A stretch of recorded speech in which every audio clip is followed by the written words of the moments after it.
സിനിമയിലും ജീവിതത്തിലും ഒരുപാട് വിമർശനങ്ങൾ നേരിട്ടുള്ള ഒരു നടിയാണ് അമല പോൾ. സിനിമാ ജീവിതത്തിൽ അങ്ങനെ സജീവമായിരിക്കെ തന്നെ തമിഴ് സംവിധായകനായ വിജയ് മുത്തല വിവാഹവും വേർപിരിയലും സോഷ്യൽ മീഡിയയിൽ ഏറെ ചർച്ചാവിഷയമായിരുന്നു. അതിനുശേഷം അവർ അഭിനയത്തിൽ സജീവമായി വന്നു. കുറേയധികം തിരിച്ചടികൾ നേരിട്ടെങ്കിലും വീണ്ടും ശക്തമായ തിരിച്ചുവരവുകൾ അമല നടത്തി. ഇതിനിടയ്ക്ക് കഴിഞ്ഞ വർഷമാണ് താരം രണ്ടാമത് വിവാഹിതയായത്. ഇപ്പോൾ ഒരു കുട്ടിയുടെ അമ്മയുമാണ്.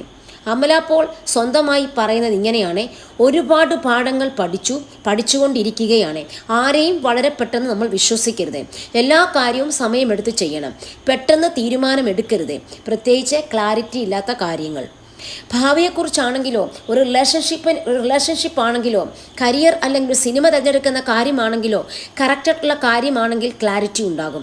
അവിടെ ഒരു ആശയക്കുഴപ്പം ഉണ്ടാകില്ല. നമ്മൾക്ക് തന്നെ അത് വ്യക്തമായി അറിയാൻ കഴിയും. എന്താണ് ചെയ്യേണ്ടത്, ഇതാണ് ശരിയായ ആൾ എന്നതൊക്കെ. എത്ര ആൾക്കാർ കൺഫ്യൂഷൻ ആക്കാൻ നോക്കിയാലും നമുക്ക് കാര്യങ്ങൾ വ്യക്തമായിരിക്കും. അതുകൊണ്ട് സ്വന്തം മനസ്സ് പറയുന്നത് ചെയ്യുക. അതല്ലാതെ സമൂഹത്തിന് വേണ്ടിയോ പേടി കാരണമോ അല്ലെങ്കിൽ വീട്ടുകാർക്ക് വേണ്ടിയോ അപകർഷതാബോധം കൊണ്ടോ ഒന്നും തീരുമാനിക്കരുത്.